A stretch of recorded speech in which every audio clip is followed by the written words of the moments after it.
Back to round two, as the school's already started, right?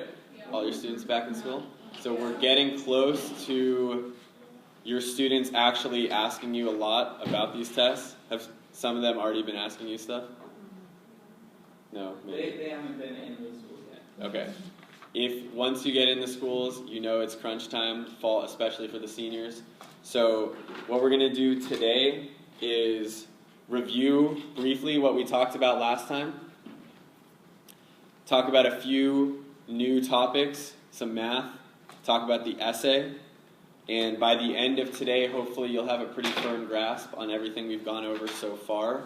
And we're really going to focus on not only you guys learning this new material, doing a few of the problems, going through the essay, but thinking about how would you explain it to your students. I saw from these forums you're probably going to be starting with your students next in the coming month with this stuff. So we really want to focus on when you leave here today, do you feel comfortable standing in front of the room, working with students in a small group, and actually taking them through this material? And just as a reminder, my name is Ben. You can call me Ben. This is Jessica here. I think I now remember all your names again, but we'll find out as the day goes on. So again, where we're coming from, our organization works exclusively with first-generation low-income students. We want to get students to college just like you do, and we partner with organizations to do this test prep component. That's the way we accomplish this. So we've worked with a ton of programs throughout California, some other states as well, and we do a little bit different thing for every organization we work with. So with you guys, we're really gearing up to get you ready to lead your own workshops for your students. Someone read this quote for me. To succeed, we must first believe that we can. Thanks, China. Why did we say last time that was important? Yeah? I believe we said that just because we need to first create that essence that you can succeed before we even start that doing any type of prep work. You need to already believe that you can do it. Great. Anyone else want to add to that? Magda? Well, both for us and for the students too, because coming from where they're coming, we're just like us, they're low income, first generation, etc. If they don't even believe that they'll be able to take the test and pass it, then there's no point in even practicing for it or anything. So first of all, they need to have that, and then all of the workshop and their actual test taking day will be worthy. Yeah, and that's huge because one of the reasons why we're here training you guys to work with your students is because it's a lot more powerful when it comes from you. Like you said, you guys are all from around here, or you live around here. You know what your students are going through and how tough it is to get to college. And if you can radiate this confidence that, hey, I was just like you once upon a time, I did this, I'm going to work hard with you right now to do this, that's really powerful than some people coming in from the outside like us and telling them, hey, you should do this and this and this. When it comes from you guys, hopefully it really hits home for your students that, hey, you were in my shoes once and I know I can do this. Okay, so for today, if you remember last time, first of all, how many of you have actually picked up this book or looked through the material since our last training? Be honest. Either the book, or have you looked through the material since the last time we were here? One, a little bit, two, three. Okay. I didn't expect anyone to, so we're already ahead of where I expected. But if you remember from last time, we spent the first hour or so talking about just the introduction to this test, some basic strategies, how to set goals for this test. Then we talked about the reading strategy, long passages, and we talked about some vocabulary. So the first thing we're going to do today is review all that stuff. We're going to go through it pretty quickly. If you have questions, feel free to stop us, but hopefully it should be a refresher from last time. Then once we're finished with that, we're going to start into a few new topics. A good amount of math today, talking about how to avoid algebra. We'll talk about why that's important. and talk about the essay as well as geometry to wrap up. Okay. Any questions so far?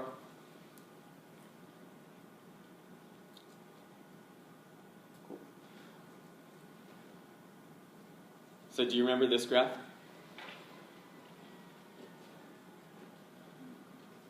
You guys take me through this review.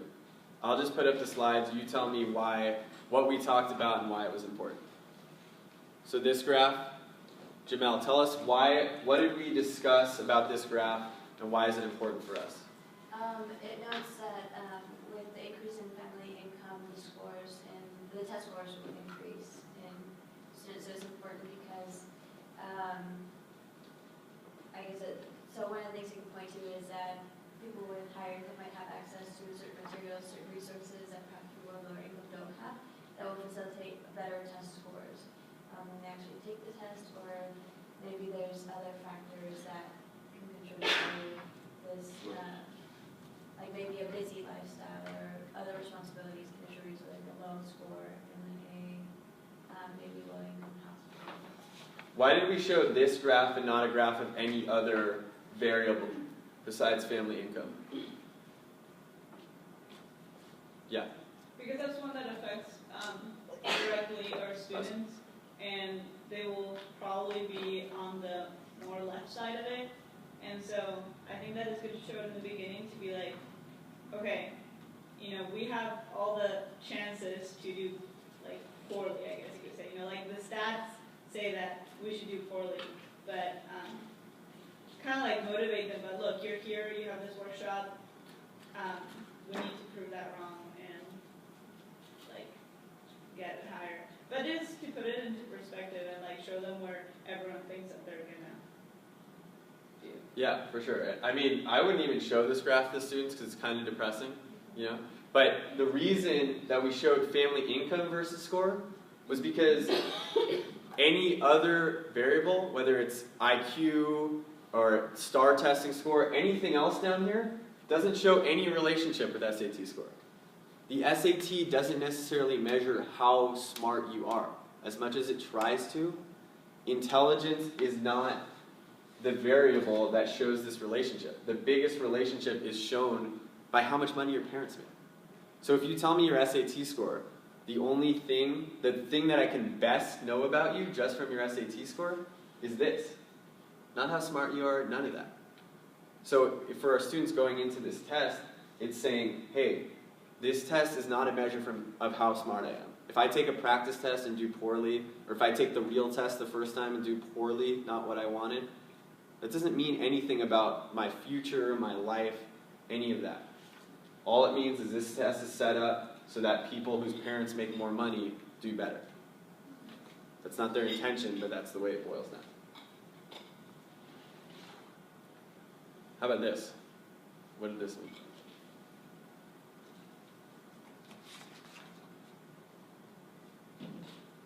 Yeah, Ariana? It's not all about memorization. It's more kind of, that's what you think you should be doing, or at least students think that memorizing more words. Who does this represent in our students' lives? Everyone. Teachers and mentors and all that. And other SAT prep things. Yeah, and especially teachers, right? This is how most tests are set up in classes. Good. So instead, what do we want our students doing? Think about like, if it's not the correct answer, you're just gonna cross it out, like crossing out things like that. Trial and error. Yeah, perfect. And anyone remember what we called that? Mechanic would tend to have one of these. A handyman. Yeah, you remember the toolbox. So that's how we think of it with our students, is we're not giving them we're not telling them to memorize a way to solve one type of problem. We're giving them the tools so that any similar problem they face in algebra with 2 equations, 2 unknowns, or any time they take the SAT essay, they have the tools to now approach it. It's up to them to take these tools and apply it to the specific problem. But if we can provide this framework for our students, That's a lot easier to go into the test with a lot of confidence than, oh my god, I have 68 ways to solve a problem to memorize and keep in my brain on testing.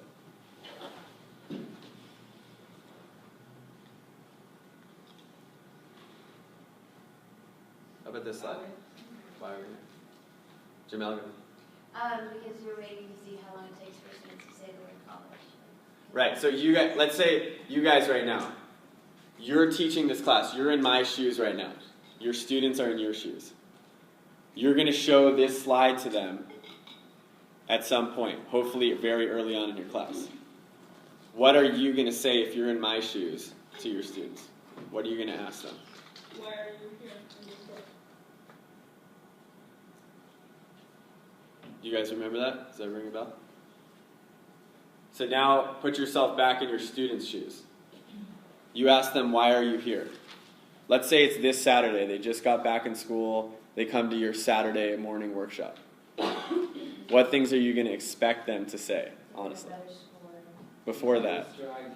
Yeah. Someone made me, Rico made me come here. It's his class. If you're in my shoes, they might say, because you made me come here. You told me I have to be here. Right. Then it might be stuff like what? College. To get a higher test score. Higher test score, to do better at math. You got anything else you guys can think of? I know it's after lunch, you're tired, but shout stuff out. I don't care if you shout stuff out. What other things? To get a better score, do better at math? When I did it in the institute, a lot of them said because schools are really competitive and I want to get into a big school. That's a pretty good answer. Yeah. And eventually you want them to use what word? The C word. College. But is just saying college enough? Is taking one class in college everybody's goal? No, graduate. What is it? Everybody? What do you want to do when you get to college eventually? Graduate. Graduate. Right, so the goal here is to graduate from college. So remember to hammer that point home. You're not here to take a test in a couple of months. You're here because you want to graduate from college. This is what you guys tell your students all year round, right? All your workshops, summer stuff, it's leading up to that. So remind them that just because this workshop is geared towards one test doesn't mean our overall goal changes. We still have the same goal.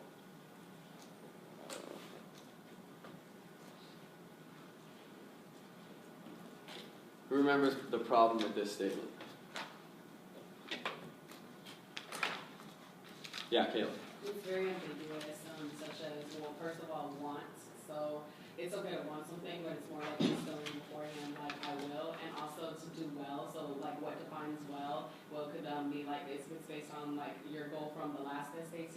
Is it based off of the school and you're trying to hit like a minimum target mark? So it's just not measurable at all. Yeah. It's a goal, but it has no path to get to it. Exactly. Great answer. So what do we want our students saying? How do we want them to set their goals? They should be measurable, specific. You remember that the SMART goals, S-M-A-R-T? The bottom line here for this test, how are we going to define well? It's based on what? Right, individualized based on what? Depending on what school they want to go. College.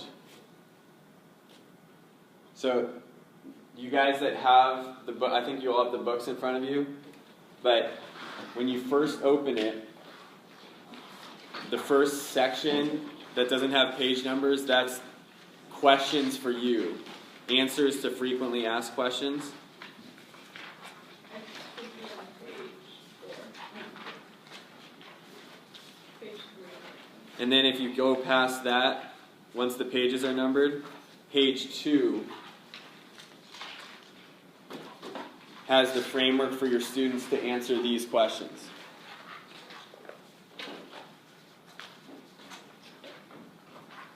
You guys got that? So very early on in your classes, once you're explaining what I just did to your students, as you guys all explained these slides to me, they should be filling out this page in their workbook. So they're going to have workbooks in front of them. they should write down in the blanks. What should go in blanks 1 through 5? Colleges. Yeah, their colleges. Then what do they fill out next?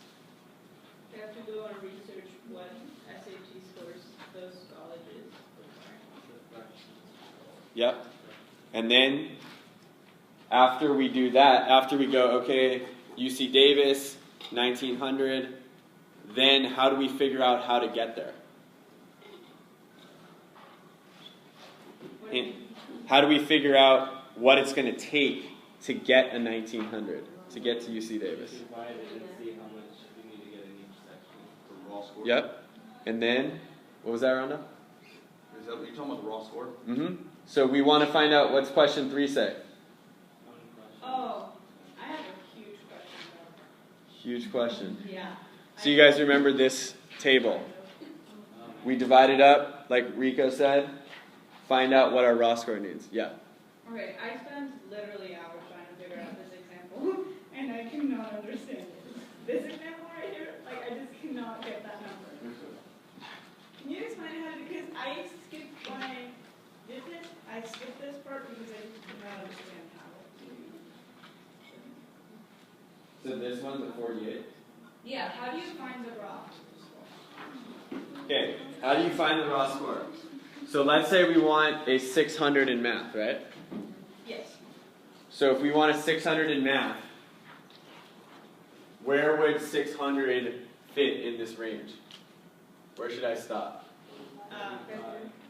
Probably right here? Yeah. So your raw score for math is what? Yeah. Does that make sense? Yeah, but then, okay. But there is another one where you can have, it can fit into various ones. Like, okay, we'll do 600, but on Like critical rating. if it was 40? Like, because 600 Yeah, is in okay, here? yeah, it's there in there too, yeah. Yeah. But in the example it says if my target math score is 600, then the raw score is between 45 and 50. We'll just hit 30. For math? Yeah. Well, then that's not a very good example.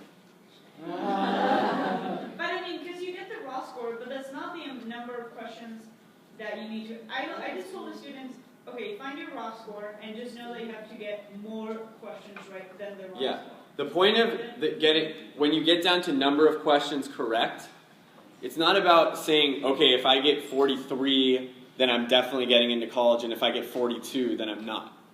Remember, that's not what we're doing. We just want a ballpark. We want to narrow our focus to, hey, I need to be somewhere in this 42 to 44 questions right, or even 40 to 45. The test is different every time. The reason there are these ranges is because sometimes you can get a 35 raw score and you get a 540. Sometimes you get a 35 raw score and you get a 620. They scale it based on the whole country taking that test, so it's different every time. But if we know there's a big difference between getting a 40 raw score on math and getting a 15. And so that just changes our study plan based on what range we need to be in. Does that make sense to everybody? So we can tell them, go to your school website. Let's say math is 600.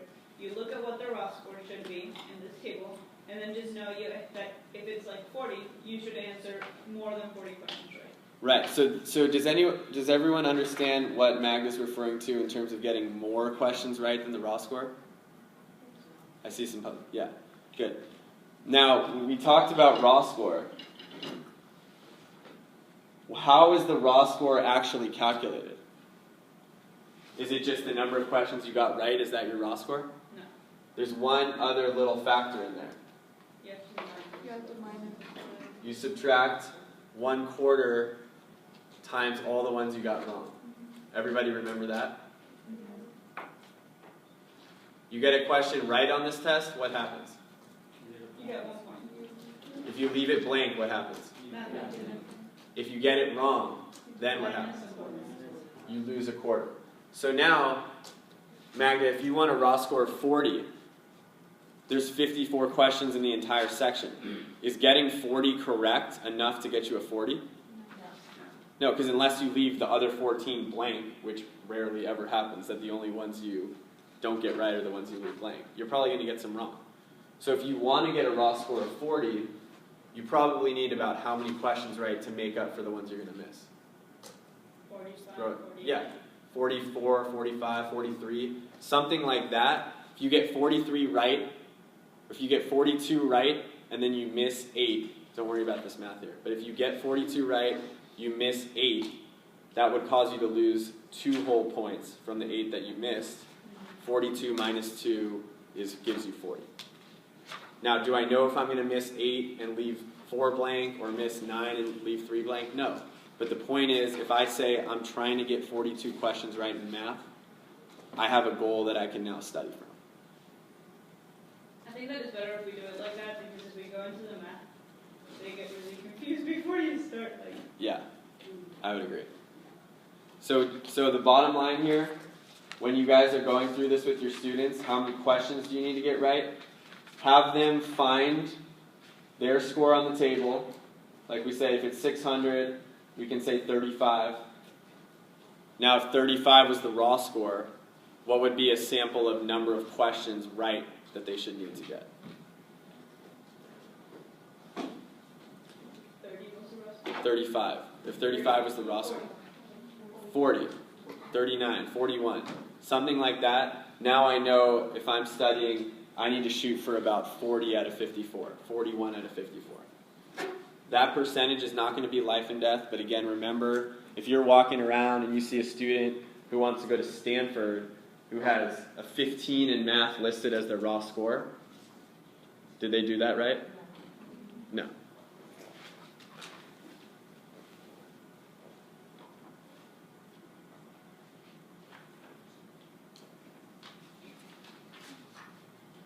Other questions on that? Thank you for bringing that up, because I know that's confusing. So don't go into super detail with this. The bottom line is, if we can answer question 3 in an approximate fashion, now our students have a target that they're shooting for in each of the 3 sections.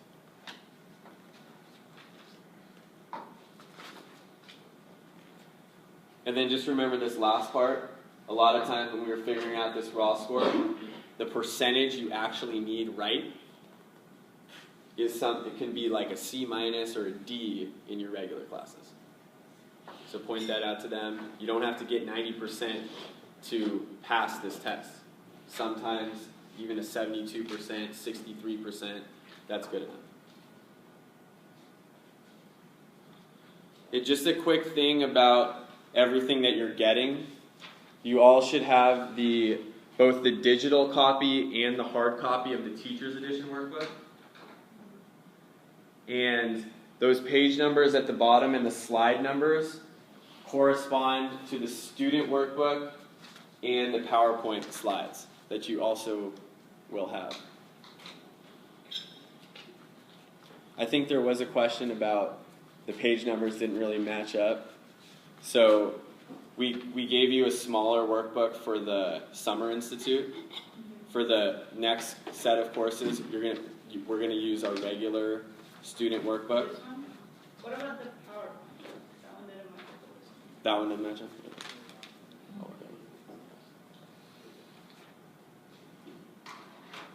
Yeah, so you have all those at your disposal. Make sure again that you can't just roll out of bed the first time and just expect this to all fall into place for you. Take a little time to go through the PowerPoint, go through the workbook, especially the part you're going to be teaching the next day or whenever it is. And then feel free to customize the stuff to your own comfort level. If you want to add a slide in that you think would help your students, or you want to take away some slides that you don't want to talk about, that's totally fine. Only do what's comfortable for you, because your students are only going to learn if you're comfortable.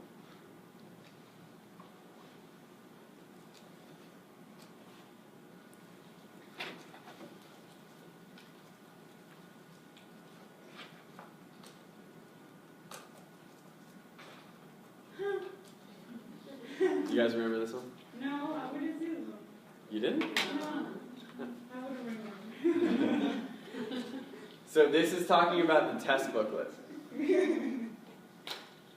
What's the dog doing in this picture? Nothing, actually. Well, what? Yeah, why do dogs do that, Zuli? Mark their territory. Yeah. Thanks, Zuli. Yeah, so how does that apply to the test booklet?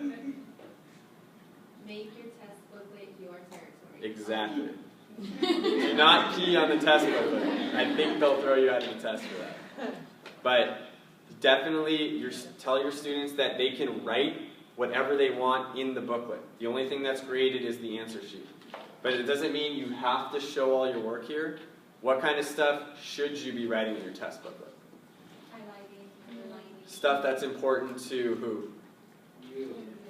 To you, the student taking the test, exactly. Now, do we remember this chart that we made? Bottom line here, when do you guess? You can at least eliminate one. Everybody, when are we going to guess on SAT questions? If we can eliminate even one, then we guess. Even if we don't know anything else about the other four answers, if we know one of them's wrong, we're going to pick one randomly and move on. If we don't know anything about the question, what should we do with it? Skip it. Does that mean we should agonize for 5 minutes about maybe we knew we learned this in 7th grade, we should know this? No. If you don't know how to do it, you can't work it out, skip it, move on. We're not trying to get 2400s in. Order of difficulty is really big for the math. Sentence completions. Remember, number 1 in math is the easiest. Number 20 is the hardest. Same thing goes for sentence completions. Those will be 1 through 6, 1 through 8 at the beginning of critical reading. We're almost done here recapping everything we did last time, except for the reading. So, does anyone remember why we talked about John Q. Public? Someone other than Magda, because I know you remember.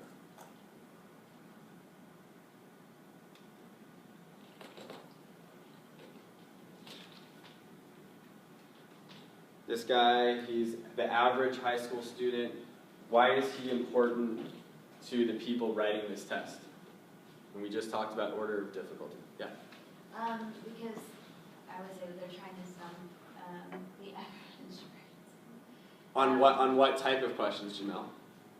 Like, Difficulty level?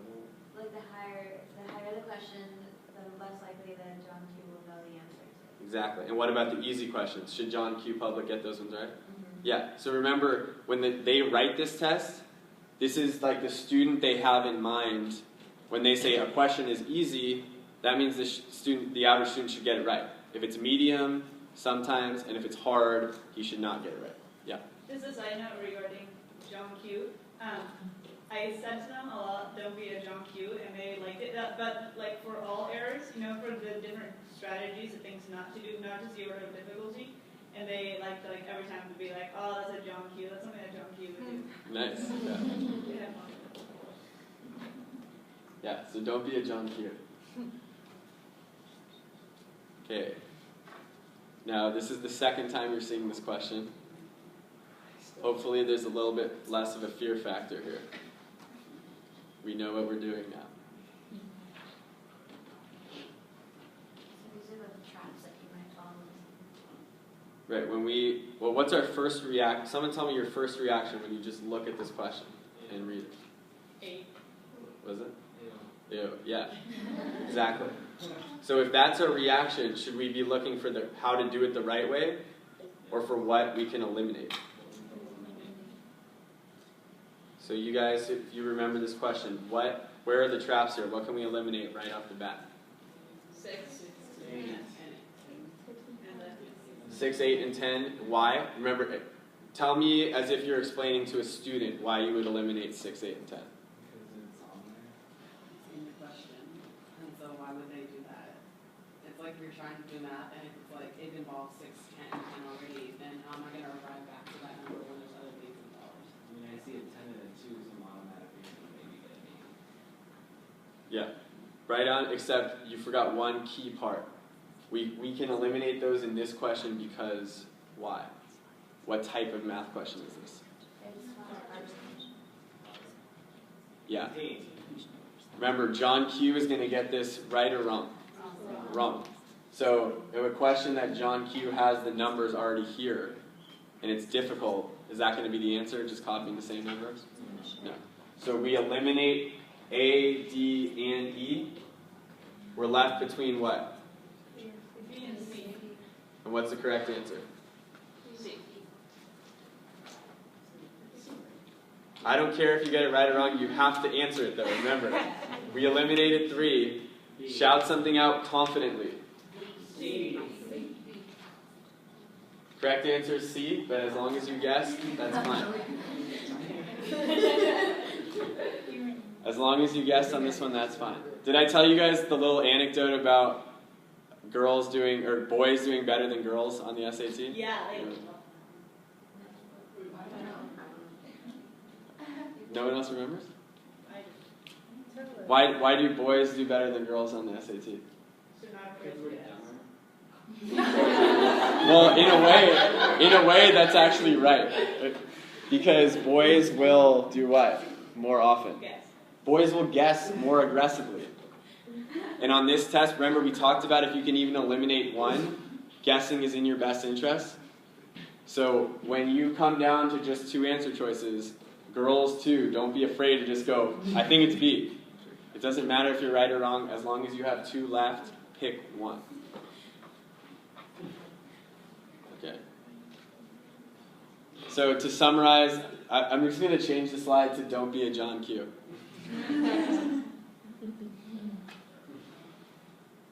Alright, Jessica is going to review reading passages with you. Before that, on anything we've talked about so far, or anything at all, if you have any burning questions, ask them now. Anything you want to know about.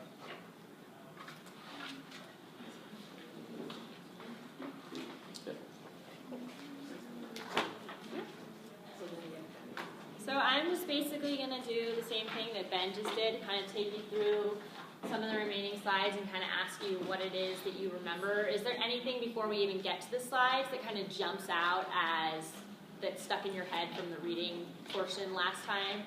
Any tips or strategies that your students can really keep in that toolbox they're carrying with them?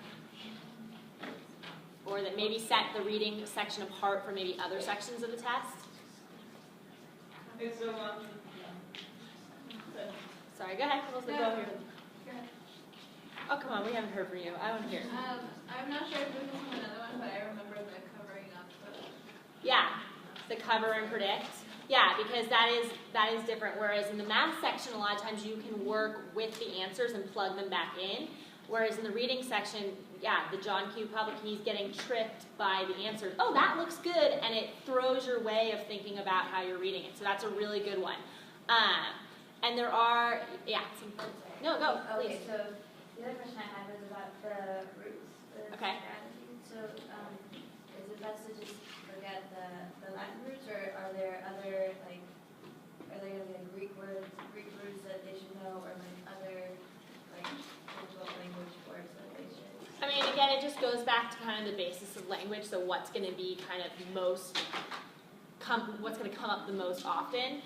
So again, yeah, those Greek and Latin roots are going to be the ones that are kind of form the basis of our language and also a lot of the academic vocabulary. So again, just hitting on those that are going to give you the most bang for the buck, the ones that are going to come up the most times. So the most common roots out there. You can even probably do a Google search and find them, but there are in the workbook they list out some examples for you. So even just focusing on the ones we've already given you is just a good way to go.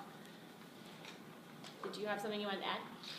oh, me? Yeah. Okay. So there are 2 kind of parts to the reading section. Does anyone kind of remember what differentiates them? Yeah. Short passages and long passages. Okay, and those are the passages sections, yeah. And then there's like the fill in the blanks, which is what we were talking about with the cover and predict too.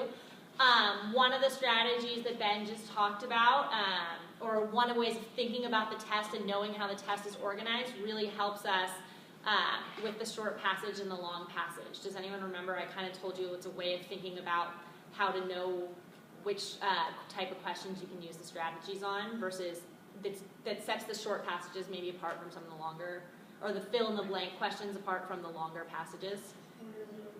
Right. And what was it about order of difficulty? That the questions that are in the beginning are easier than the questions. Yeah, but where do we see that happening? And is that across the board true for the reading section? No. Okay. Where did we see it in the reading section? Well, I know what I remember from last time is going through the passages and looking at like which, like if they refer you to a specific sentence, or if it's an overall general passage, then that's how you know like which one will be harder. Right, which meant you were kind of jumping around in the questions, right? So is there order of difficulty in the passages? No. So for these longer, more drawn out questions, there isn't going to be order of difficulty. But for the short, the fill in the blanks, the cover and predict kind of things, there is order of difficulty. So you can think about it that way. Kind of like with math. If it's a short question with just a couple multiple choice answers that are short answers, you're going to be looking at order of difficulty. But if it's these long written passages, you're not going to have order of difficulty. And we'll talk, because it's exactly right, how you can kind of create your own order of difficulty there so that you're not wasting your time on the questions that you're more likely to get wrong anyway. So you can, even though it's not built into the test, we taught you some strategies and that you're going to be teaching your students for how to create your own order of difficulty. So even in this part of the test where it's not there, you can make it happen. So just to kind of go through, again, the basic strategies for the long passages, I'm going to focus right now on long passages. Does anybody know why we're going to spend the time right now specifically talking about long passages and why it's worth it for you to spend the time with your students talking specifically about long passages versus other parts of the reading test? Why would that be worth more time? Not necessarily. Again, what's our goal here on the SAT? We're not focused so much on the hard questions. It's not about getting everything right? What's our goal on the SAT? Well, it's not giving them the tools, but if they might think that the passages are more harder, so it doesn't maybe really help them figure out what the tool does. Okay. You know. Sure, the things that helping them overcome those fears, the things that seem more intimidating to them. Sure, that's a good point too. But again, our goal on the SAT is to do what? Answer the most questions correctly. So what are we going to focus our time and energy teaching them tools for? Which questions?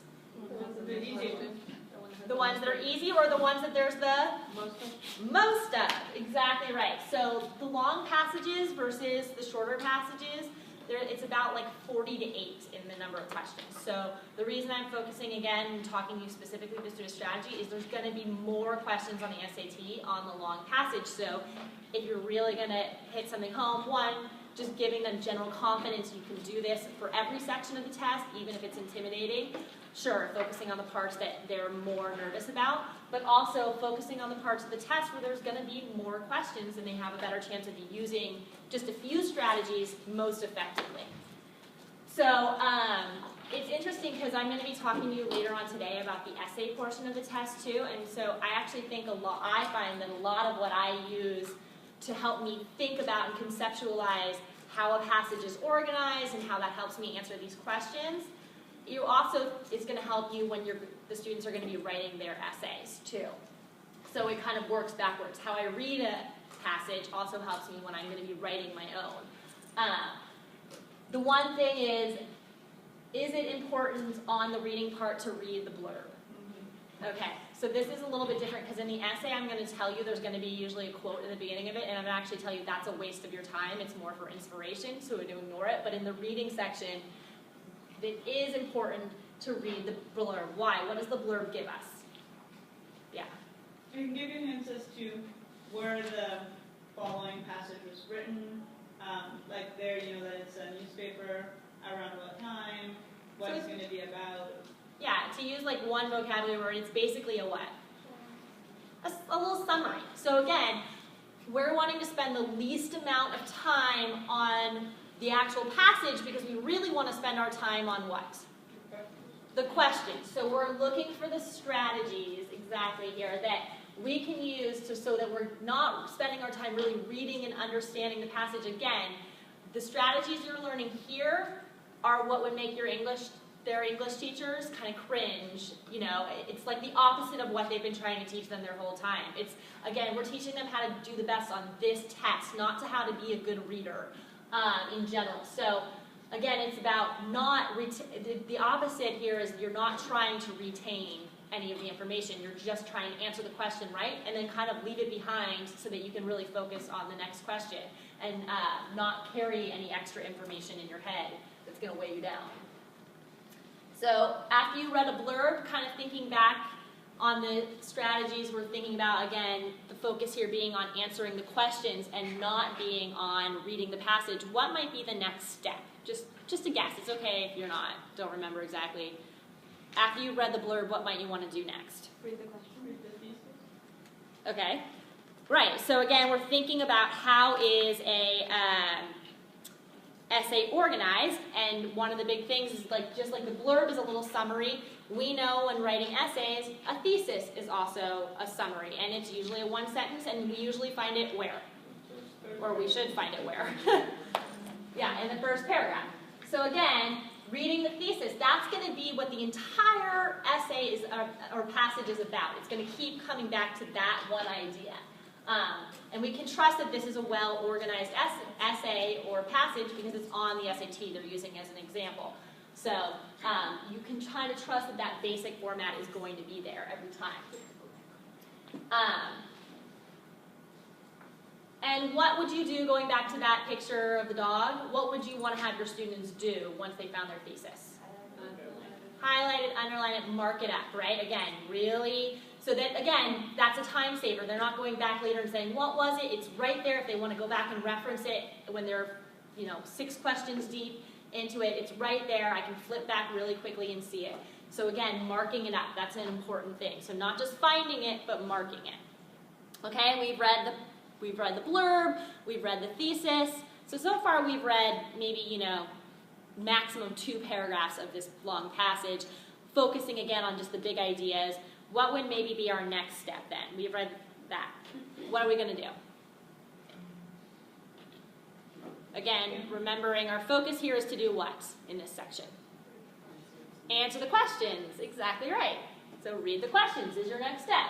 Where we got the main idea of what the passage is going to be about. I don't really care about all the supporting arguments that go back into it to prove the point. Now I know what this passage is going to be about. What I'm going to do is I'm going to go to the questions.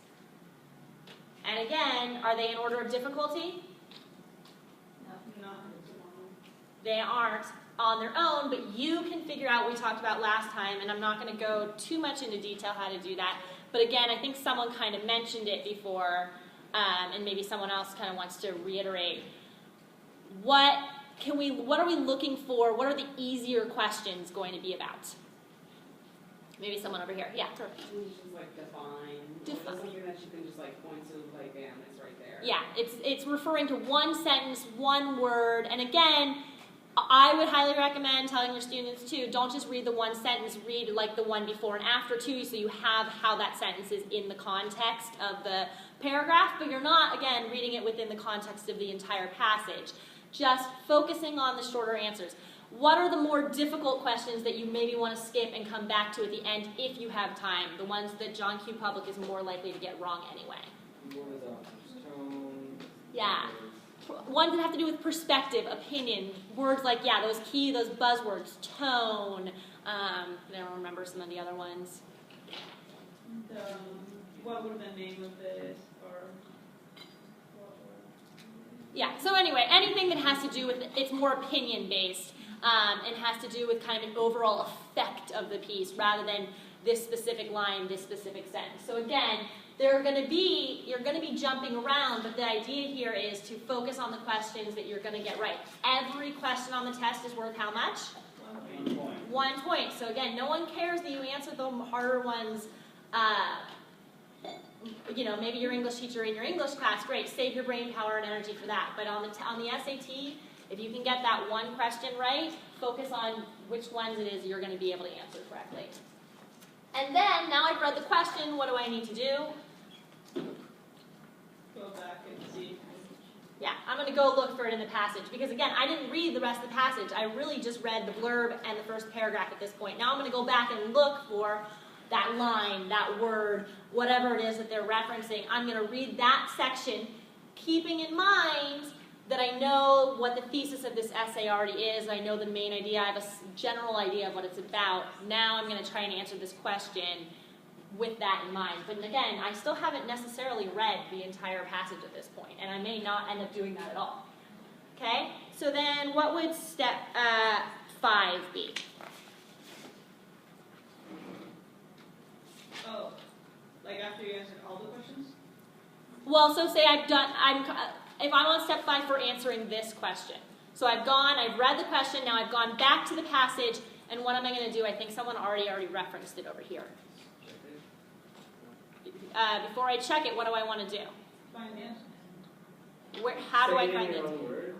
Yes, you want to find, again, in the reading section, the answers tend to be tricks. They tend to throw you off and confuse you. So before I look at any of their example answers, A, B, C, D, or E, it's the opposite of what you're going to do in the math section. The math section, the answers can really actually help you. In the reading section, they're usually going to confuse you or throw you off. So cover them up, come up with what you think the best answer is, and then what's my last step? Then just choose the most closest one. Yeah, then I'm going to uncover, and I'm going to look for the answer that's most closely related. Or if I can't, my answer's not there exactly, what else can I do? Eliminate. Exactly. I can cross off the ones that I know aren't the answer based on my answer. And oftentimes those are the ones that you might have picked had you not covered up. And we kind of practiced that last time, remember. So that's a really good thing to practice with your students, letting them sometimes fall into those traps and then doing it with where you cover up and how you see how it changes your perspective on the problem. Okay?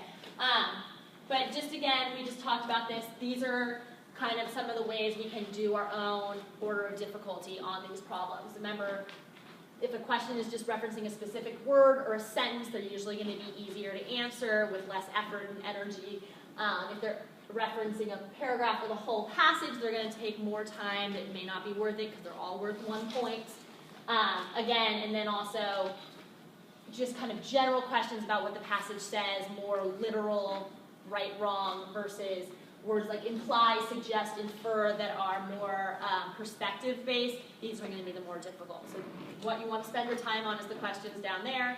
And if you get to these, maybe that's great, but again, they may not necessarily be worth your time. Your goal is not necessarily to answer all the questions. It's to answer as many of them that you can get right as possible. And then again, we said the last 2 steps, write down your own answers so you don't fall into the traps, and then looking at the answers to use process of elimination. So that was just basically, again, we did last time talk about the cover and predict strategy with some of the short passages, but again, there's less of those questions, and I feel like those tend to be a little bit more straightforward in that strategy is, one blank and 1 answer, and you're using the cover and predict, which you're also going to be using in the passages section. So are there any questions about the reading section specifically at this time, based on what we talked about last time? And then again, keeping in mind kind of the structure of reading is going to help you when I get to the essay section as well. All right, thanks, Jessica. Keep in mind, guys, that took like 15 minutes, and I know you'd already seen this once before, but when you're working with your students, if you can do something like this, even if it takes twice as long, half an hour, just to give them the whole overview of how to approach, like Jessica said, 40 of the 54 reading questions, that doesn't take that much time. So you give them the overview, let them practice this a lot, review it with them, but 15 minutes, that's all it took, 15 minutes. All right, how many of you guys are currently still in school? How many of you guys love math? Okay, we have more than usual. We are about to do more math than you've ever wanted, so get ready. Okay, first of all, like many of you just said, you don't like math that much, right? Many of your students will feel the same way. So this is where, like we talked about at the beginning, putting yourself in their shoes, saying, hey, I did this once, I know I can do it, you can do it too. With math, a lot of times, confidence is huge. And especially on this test, you can go ahead and read this slide. It's a general overview of the math. But this math test is a lot more about reasoning than it is about math fundamentals. The SAT is not designed to just measure people who can memorize information and regurgitate it on paper. They want people who can think and use their brains in different type of situations. So yes, you do need math context to do this, but it's not always presented to you in the easiest way to solve the problem.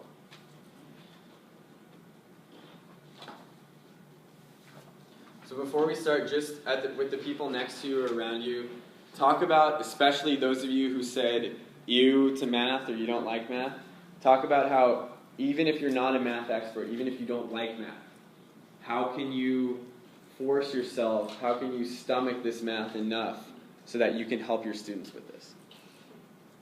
So brainstorm some ideas with the person next to you. In math specifically, how can you help your students if you're not an expert? Ideas? I don't want to hear ideas.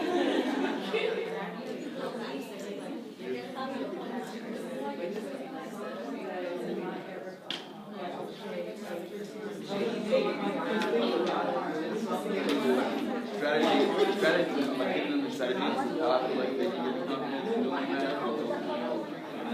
The key on this is especially, remember, you don't have to have all the answers. The answers are here for you. Confidence is them mastering your strategies. On the practice, mastering your strategies.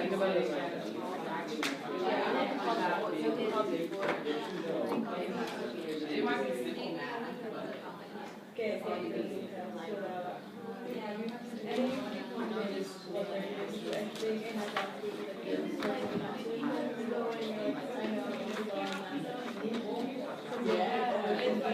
Any ideas?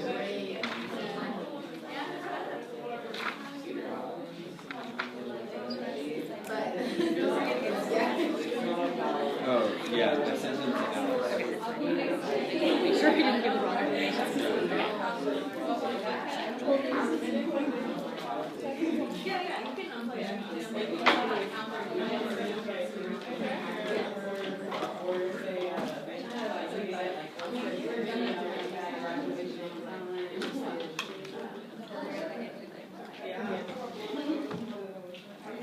What's your name again? Diane. Yeah.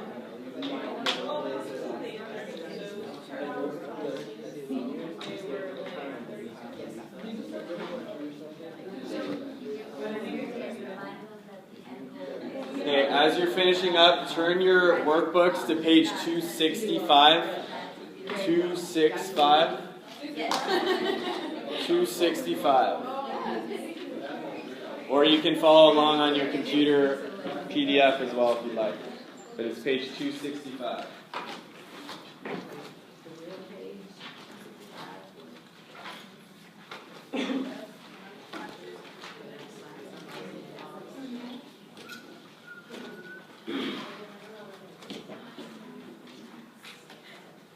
So I'm curious, who thinks they have a really good answer to this question?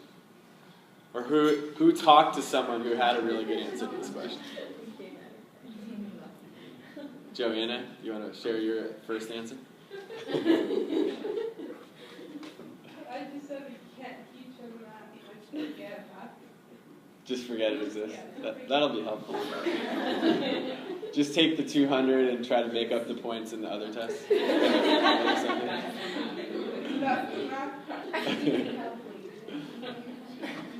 Who talked to someone who had a good answer to this? China?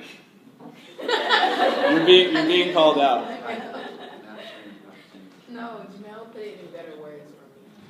All right, But well, I the was two of you. explaining how, like, I was freaked out by math too when I took the SATs and things like that. So, like, basically, like, it's not the end of the world, and we're not trying to make you like mathematicians, but we are trying to give you strategies to get through this math for SATs. We said that reminding them that the end goal was to do what you gotta do and graduate from college, not be a math expert. And so China said, I just did what I was doing. I still graduated, even though I had this horrible score.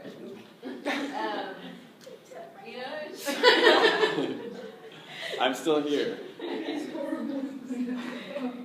that was it. part of this too, what we're trying to get you to realize is that you guys yourselves, even if you don't like math, you're not math experts, when you see problems like we did in the John Q. Public lesson, that long math problem with the distance, rate, time, even if you yourself can't do the problem, you can still help your student do it because you have these workbooks.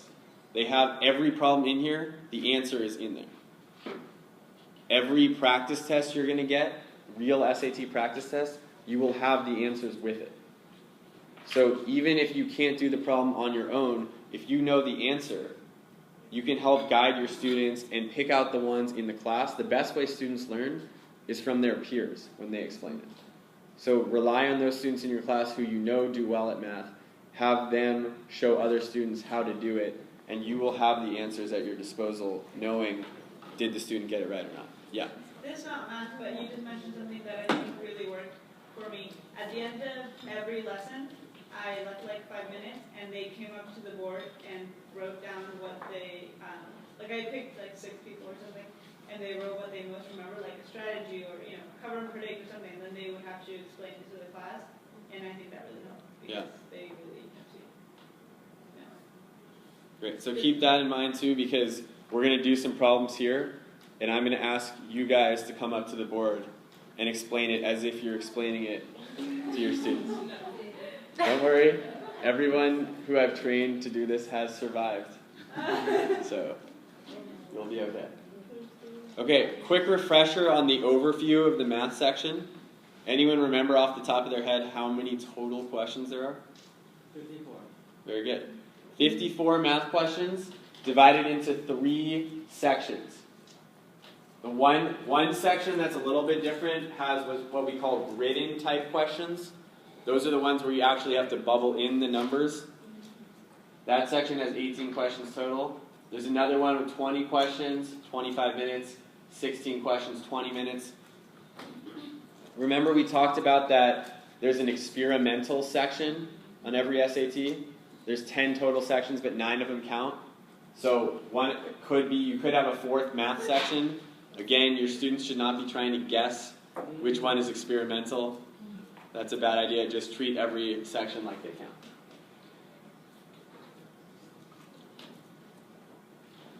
This is what's in the math section, subject-wise. And as you look at this, I just want you guys to think about at what grade in high school does this go up to? Juniors. Well, other little things. Well, I did Yeah. So did I. Little things meaning less important than algebra and geometry. Yeah, at the latest, right? Maybe juniors, but you'll have a lot of students, especially those of you who are working with seniors this fall, who they haven't seen this stuff in a couple of years at least. And this, I mean, some of this stuff you see middle school, very beginning of high school. So know that even if you're in trig or calculus right now, or math analysis and advanced math, just because you have an A in your math class, it doesn't necessarily mean you're totally prepared for SAT math. So again, remember the best way to prepare for SAT math is to do SAT math questions. Don't rely on, oh, I'm doing well in calculus right now, I'll be fine for math. Make sure you know this stuff.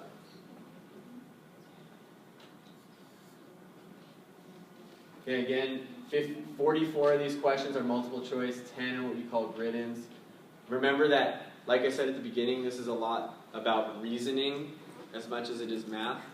A lot of these questions on the SAT have very tricky wording. It might not be the toughest question conceptually, but the way the question is asked makes it very confusing. So reading comprehension skills are just as important in math as they are in the actual reading section. Make sure your students are reading the question. Make sure they know what the question is asking.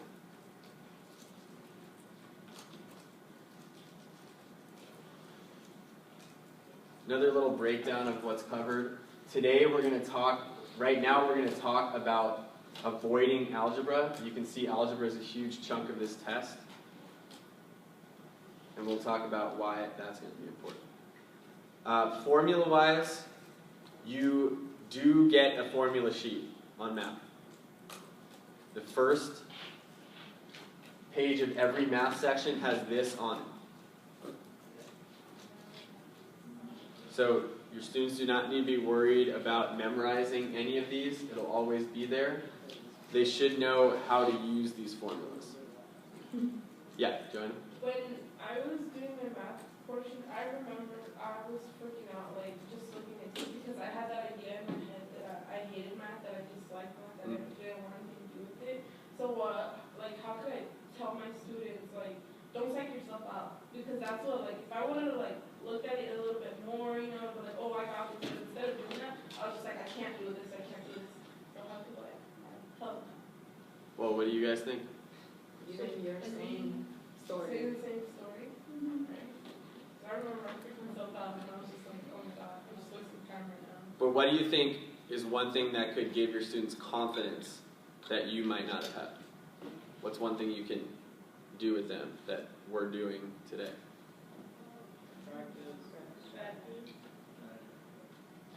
Yeah, one is having a plan, but two, like Rico said, practice.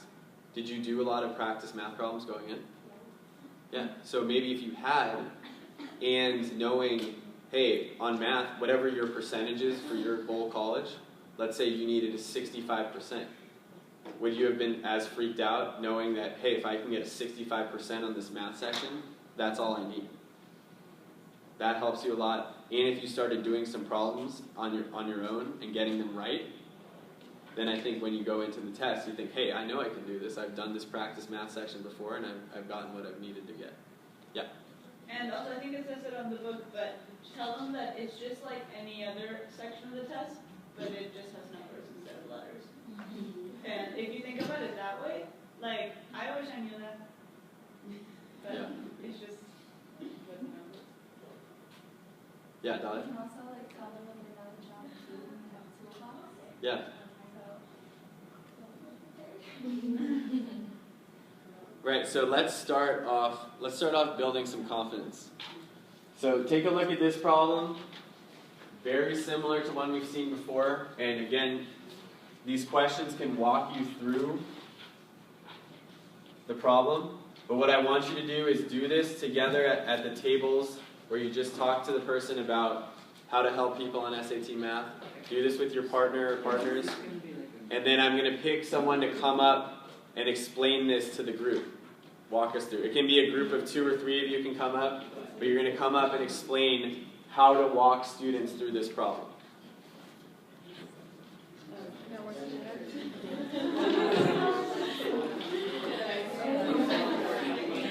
Number 17. I thought it was, but it was, it's not A, and it's not B, and it's not E. I would only take off A and B. If it was this, It's most likely because so it's not E, it's not A, it's not. Make it easier. We'll leave it like that's E. One point. Kind of go for a Back number would go 1 point. But that's the way that what would we go in saying to start off? I mean, okay, so the first question is that it says like identify the difficulty level and how to assess that, right? Number 17, that makes them medium or hard problem. What? What was the last slide, like 20 questions? Depending on which section to determine 20 on this section, and that's going to be one. Maybe we should start doing it. And then I think what answers are John likely to choose. I think it's, I'm gonna go for it. Yeah. I'm gonna go for B What because. we got C is one choice. I'm sorry. 200. And then what else can we eliminate?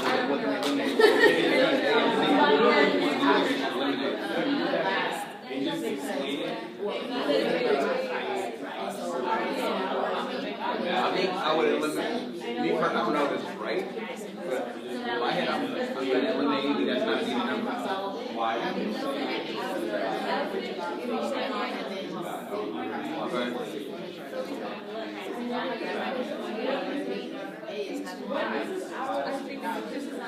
Because that would say that you're taking a discount off 100, right? And the discount's already been applied, correct? Okay. All right, one more minute. Come up with an answer.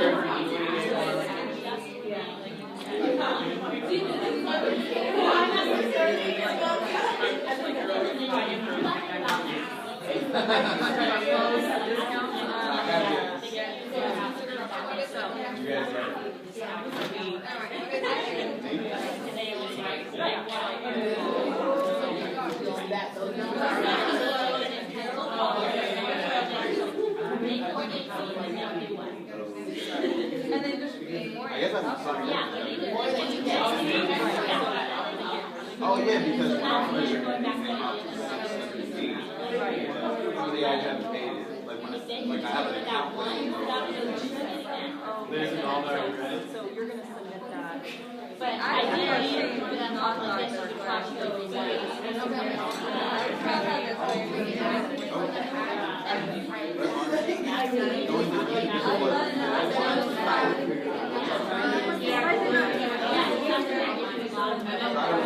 You want to use this instead of marker? You're good. You just push this for the laser.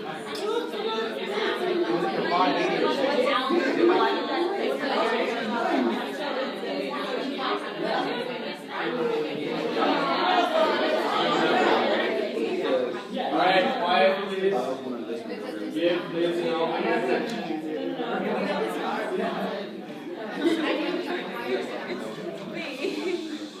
So they're going to explain this like they're explaining it to a group of students.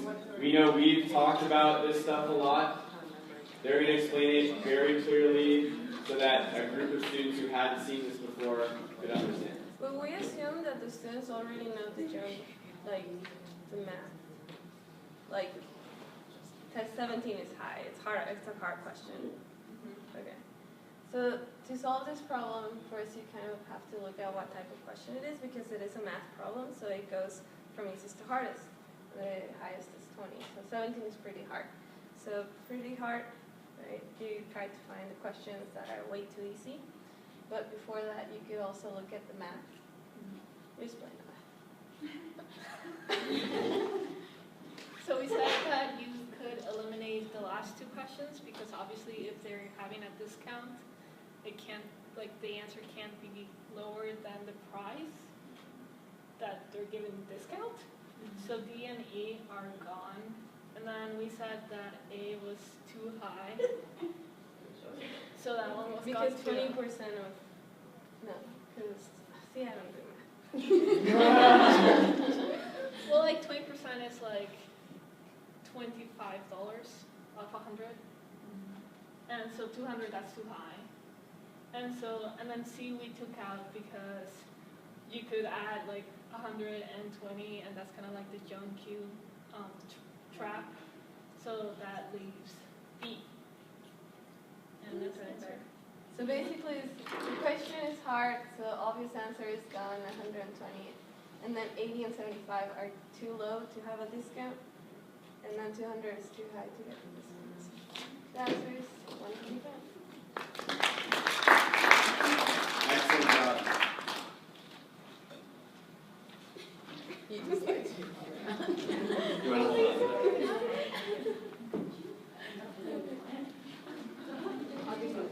on? Yes, questions? I just have a question about general, like figuring out the difficulty. So there's 54 questions in math section total out of everything, but there's multiple sections. So how many would be in each section? So this would be like 17 out of what? To know that it's up there. Oh, yeah, this was going back to this slide. So there's three, you're going to have three sections. This one will have 16, this one will have 20, this one will have 18. Okay. So, yeah, usually they're, so 18 or 20, one has 16. But they are in easy. Correct, all of them. Except, we'll talk about this, I think, next time, but when the grid-ins one, the order of difficulty starts over once you get to the grid-in part of it. The grid-ins are at the end, so grid-in number 1 is the easiest of all the grid-ins. Okay. Great job, you guys. Thank you. Now, we're going to talk about avoiding algebra with these two tactics. We're probably just going to talk about plugging in your own numbers today, and then we will talk about plugging in the answer choices at a later time. So this is now, we're on page 265. And remember, 265, so 265 is the intro to this section. And you guys can see that in the left-hand margin, that's a note directly to you as the teacher. So the information in that little box, that's like us talking to you as a teacher. How to use this, what's important here, what to tell the students. When you turn the page and have it open so you can see 266 and 267.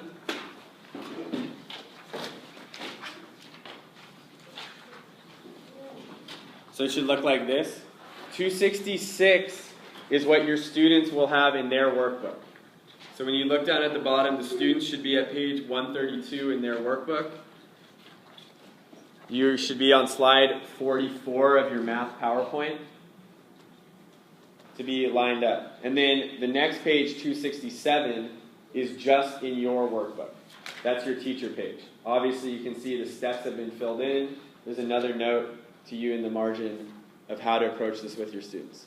So if you're teaching this lesson tomorrow morning, definitely a good idea to go over these pages, read these notes in the margin, because that'll help you a lot as you prepare to speak to the students the next day. So now you can follow along on page 267. You don't have to write this down because you have it. But when we talk about the tactic of plugging in your own numbers, first of all, when you do a math tactic, what's the first thing I need to tell you so that you can use it? Before I tell you what the tactic is, what do I need to tell you? Yeah, say it louder, Kayla. When can I use this?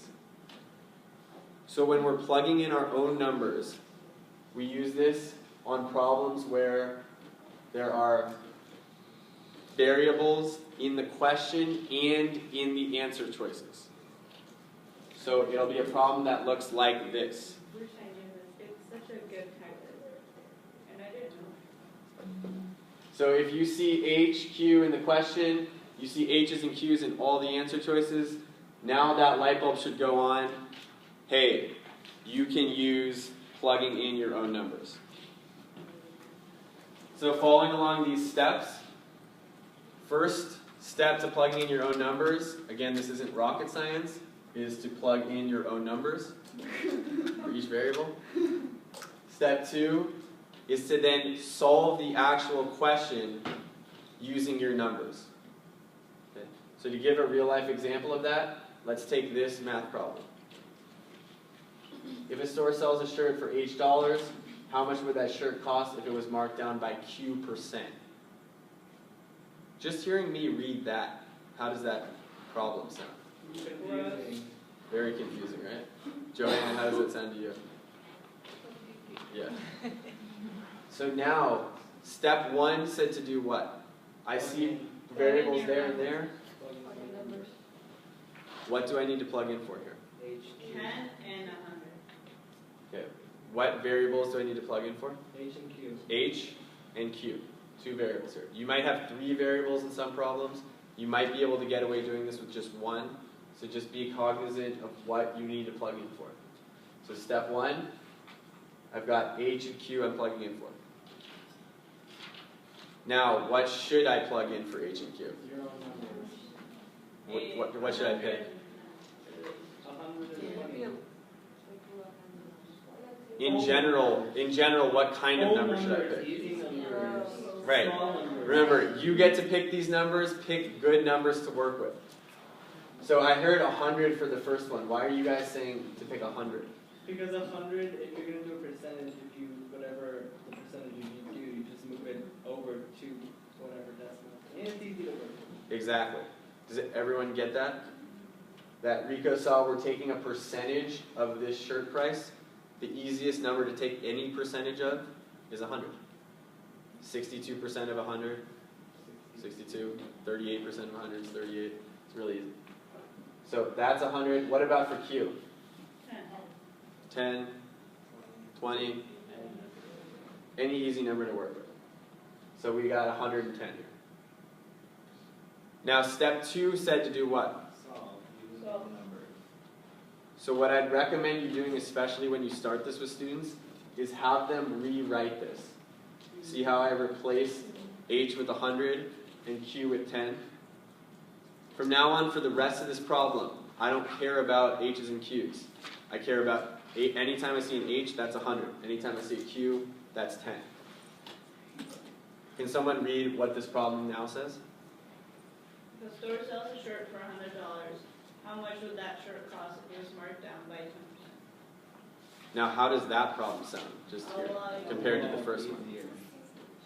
Easier? Yeah, hopefully it should be easier. Remember, you have a calculator as well. So, how would we then solve this problem? Anyone know how to do this? 10% of 100. Yeah, Diana already did it in her head. We asked ourselves, what is 10% of 100? The shirt is marked down by that much, so decreased. So how much would it cost now? 90. So just going back to the steps, once we solve that problem, step 3 is to write down the answer to that problem and circle it. And that is huge because that's going to be our target. So our target in this problem is 90. What we're then going to do is take our H and Q numbers, which are 110, go to the answer choices, and now instead of H and Q, we're going to plug in what? 110. 100 for H and Q. And see if we get 90. Yeah, we're going to plug in 100 for H and 10 for Q in all of these. Again, remember, you have a calculator, so this should take 2 seconds if you just type it into a calculator. And we're going to look for what? 90. So here's how this problem breaks down. Step 3, we solved it, we got 90. Step 4, we plug 110 in for all these answer choices. Looks like a mess, but if we do it on our calculator, we should do it real quick. Boom, boom. Only C gives us 90. The answer is? See, that looks really complicated. That looks really complicated. If you were trying to look at, your answers and go backwards, you'd be like, what the heck? I don't even know where to start. I don't even know what is that? Yeah, exactly. So the answer is C. So how do we feel about that? A lot easier. I wish I could. A couple of things just to keep in mind. What do you think would happen if we got 90? Let's say answer choice E also gave us 90. Yeah, pick different numbers. If you get your target for 2 different answer choices, pick different numbers. So meaning that they should do all of the problems to make sure that they don't receive like the same exact. If we just got 110, then let's say we change it to like 130. And then we just do the same thing again. But hopefully, what I'm saying is like the time issue, just doing all the problems, like plugging in with each one of them and making sure, because if you only did like 1 or 2 and then you're like, oh, got 90, all right, moving on, do all of them. Exactly, do each answer choice. See, I didn't stop right here. I kept going all the way through E. That's exactly right, John. I have a question. Yeah. So let's say that C and D were both 90 in this problem, so I wanted to go back and use like 20 as my second variable instead of 10. Uh-huh. Would I do that for all of them, or would I just do it for the 2 that were the same? You have to do it for all of them. Okay. Yeah. Just in case. All right, good questions. Any other questions on this? So now I want you guys to try a couple on your own. On page 270, you have one problem, and then another one on 272. Again, the answers are in your book, So it's up to you if you want to look at them and cheat, or want to try this without looking at the answer first. But I do want a group of volunteers to come up and explain each of these two problems just like Alma and Liz did. So we're going to think about how you would explain this once you've introduced this first concept. How would you explain doing this hat problem to your students?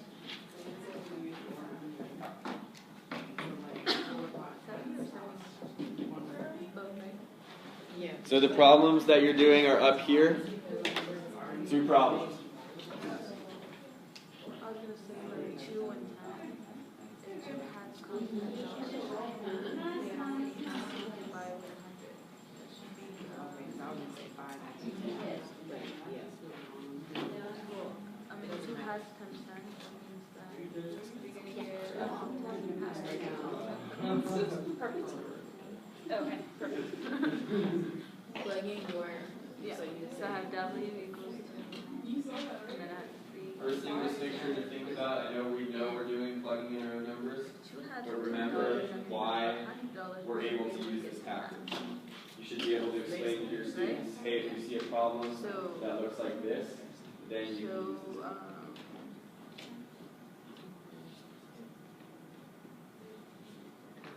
So 100 divided by 100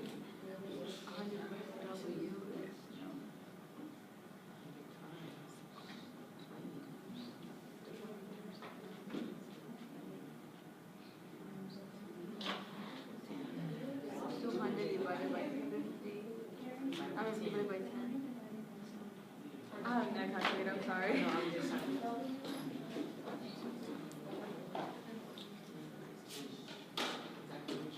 No, which one is that?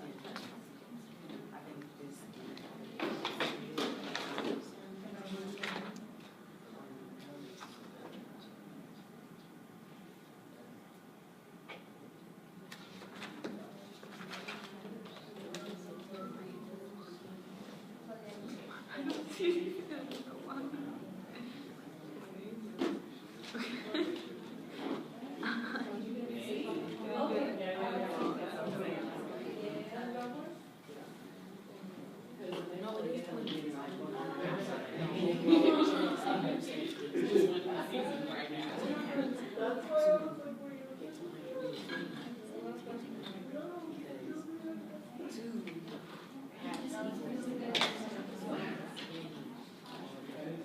Right, 20.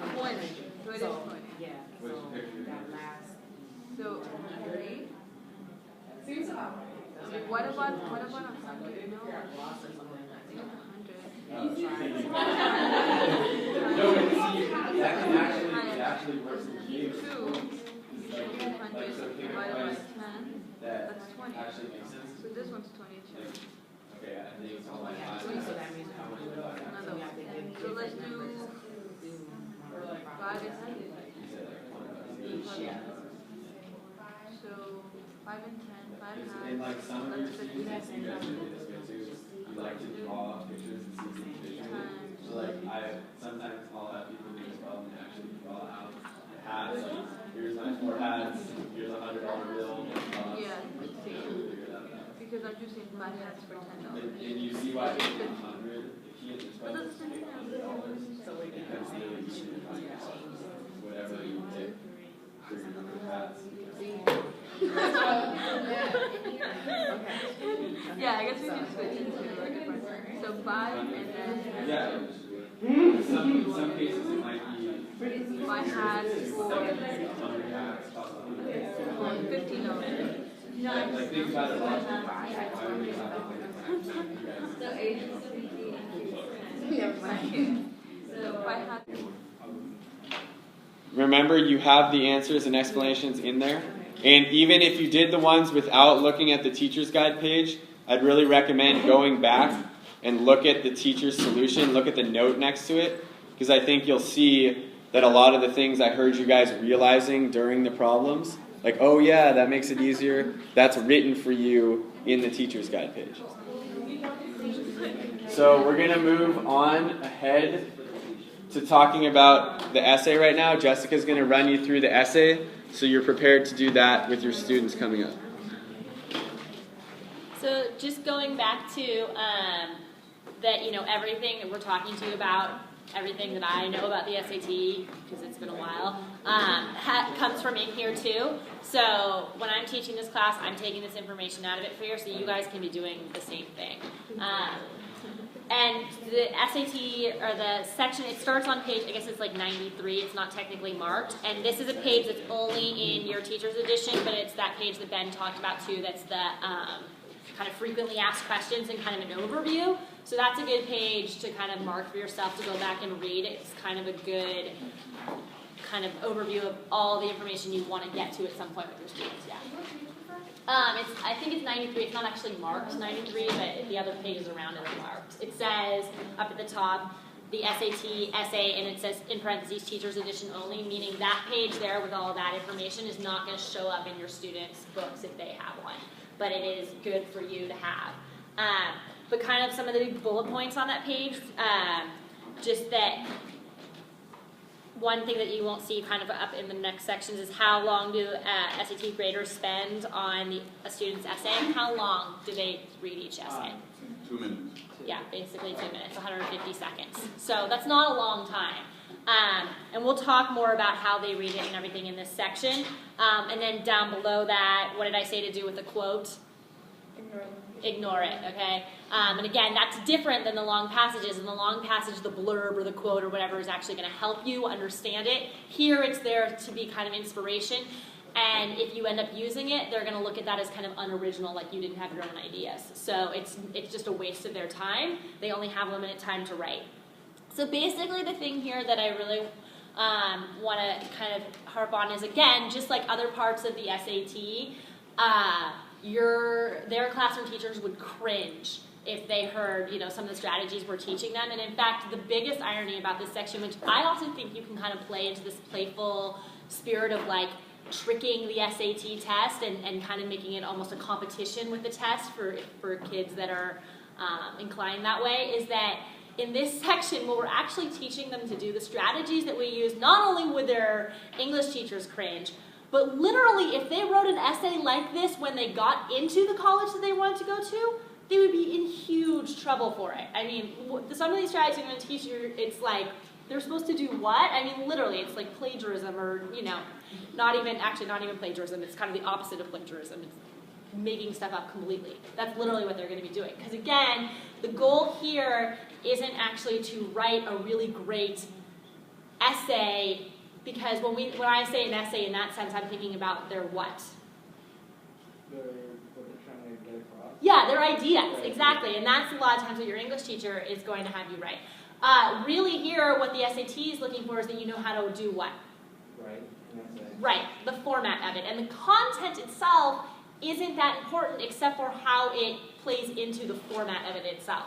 So again, really big point here is that we are teaching them how to write an SAT essay. We are certainly not teaching them how to write a really great essay for once they're actually in college. Their professors would probably cringe, except for that understanding the basic format of an essay and the structure of it. So moving on, kind of we're going to be starting on page 97, and again, there's the 2 pages. 96 is what the students would actually be looking at when you're teaching them. 97 is the teacher's notes that you have. We kind of already talked about it's not your typical essay. They're only going to have 25 total minutes to plan and write. So what do you think that means that they want to do? Don't spend too much time planning. Yeah. Get it out. Get writing, exactly.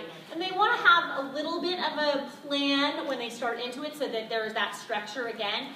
But what they found is actually when students start writing, that their ideas kind of start to flow. If they spend too much time just sitting there and really trying to plan, their ideas don't come to them as easily. The ideas actually start to come as they write. The plan really needs to be about the structure, because again, in that 2 minutes that the readers have to read it, they're going to be looking primarily for the structure. They're not, and when I say read it, I'm using that term very loosely. What are they really going to be doing in 2 minutes? They're going to skim it. Right, they're going to be looking to see. So what types of things, if you were skimming an essay, would you be looking for? Thesis, topic sentences. Right, those big parts, topic sentences, theses, what else? Even without like even reading words, what would you be looking for? Right, like things like what?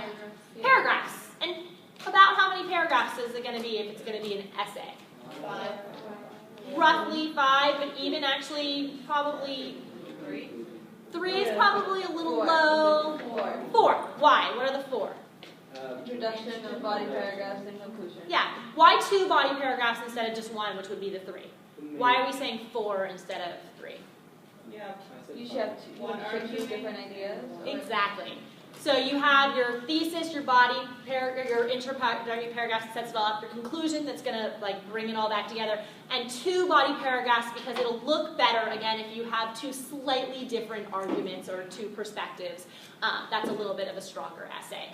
But again, those are the main elements that you want there. So when we're talking about planning, that's what we're talking about. Having those basic elements. Your thesis, 2 arguments, and your conclusion, okay? And your conclusion is really just restating your thesis for the most part. So again, being graded by 2 graders on a 1 to 6 scale. How do they come up with this number? They check boxes off? No. What do? Subject. Totally. They pick it. So again, the prettier it looks, the better. One other thing that I kind of stuck with me is you might, again, in your English class, write a really great essay that is on a really controversial topic. Is that a really good idea for the SAT? No. Why not? Well, in fact, it actually has to do with more of the fact that they might care. How might they feel? They match or not agree with Right, and then what might they do? They'll give you a 1 or a 2 or a 3. Because they get to pick the number, right? So again, keeping it not something really controversial is actually a good idea here because you want to kind of keep your reader happy, basically, for the most part. Now, that doesn't mean writing a fluffy, bunnies and rainbows piece, but it means not picking controversial. And you're really trying to impress them. So how do you impress them? We talked about, again, it's the visual elements. So the things, these 2 words I think are the big words here. I'm smart and I care, okay? The smart element comes in, again, that basic structure that they can see pretty much without actually even reading any of your words. You fill in the spaces, you indent, you use good penmanship, you don't use slang, you use capitalization. And again, I think going back to using your own personal examples of your experiences really resonates. I know I took a test when I was becoming a teacher, and a lot of the other tests that I had taken were really on the content of your ideas. And there was this one essay section, and I wrote it really quickly because I really had all these great ideas to answer the question. And I got my score back, and it was really bad. Not really bad, it was bad. And why did I get a bad score on that section? I wrote it fast, and what did I do, probably? Yeah, it was hard to read, I didn't indent, I didn't use capital letters. I don't think they ever even read the words I wrote down, honestly. I think they looked at it and thought it looked sloppy, and my score was lower. So again, same idea here. They're actually looking visually. Do I see what the structure of an essay should look like? So half the battle is literally the words could be nonsense if it looks like an essay. It indents, it penmanship. Again, slang is actually part of the words, but using the best vocabulary that you can is huge. And then the care part is that's that second half, that you actually are addressing the prompt. The only way you can get a 0 on the SAT is by doing what? Not answering the question. And again, that goes back to how you write a good essay for the SAT. Your college professor might actually think it's very clever and interesting if you kind of disagree with their prompt. But the SAT people, if you don't answer the question, are not going to think that that's so great, and you're going to get a low score. So kind of going on, again, to we talked already a little bit about this. You already came up with it. You got your introduction, you got your 2 body graphs, and a conclusion. Now, this is not the best way to write any essay. This is the best way to write the SAT essay. Thank you. Jessica? Yes. Just so you guys know, since we started about 12:45, we're going to go until 2:45. So if you're cool staying for 15 more minutes so we can finish this up, then we'll be done around 2:45. So the introduction has 3 parts. Something that's kind of what we call like the hook to kind of engage your reader's interest. It can be that rhetorical question, it can be a little anecdote, and one of the easiest things to do is the fake quote. What's really interesting about that? That I just said there. They can't. You can create it yourself. You can just make it up. Yeah. You can relate it. Fake means make it up, and this is where I'm talking about where when they actually get to college, if they did this, they'd be in huge trouble. So it's ironic that this is the essay that's going to get them into college, right? But the fake quote, again, the reader, if they have 2 minutes to read it, are they going to be going and like fact checking your essay against anything? No. So again, if it sounds reasonable, if it sounds, you can attribute it to, I mean, anybody. How many people have heard of the famous historian Peter Joswick? Okay, how many people believe that there could be a famous historian, Peter Joswick? Okay, Peter Joswick is my father, but the SAT people don't know that. That's a name that pops into my head really quickly. I can put it down and I can say that he is the authority on whatever my essay is about and give him a quote that sounds really fancy and smart and answers and addresses the question. And as long as it sounds good, again, to the SAT readers, it does not matter that it's not, that it's totally made up. So, yeah. Like one thing that comes to mind is like culturally that would probably a lot of versions might be like the name that might come up with them might not be Peter Joswick, but like Right. something. But whoever, you know, their kid, their name. They could put their own name, really, honestly. No one would know. So like the name, I'm saying I picked my father's name.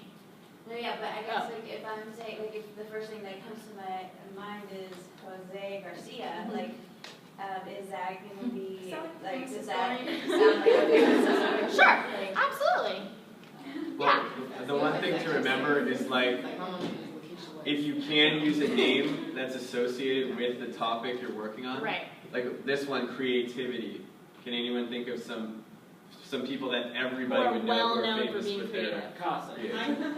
Yeah, Picasso, or even, current events. It could be, an inventor, a Bill Gates, or, someone like that. History, literature, current events, and again, you can make them up if you need to, but ideally you don't. Ideally,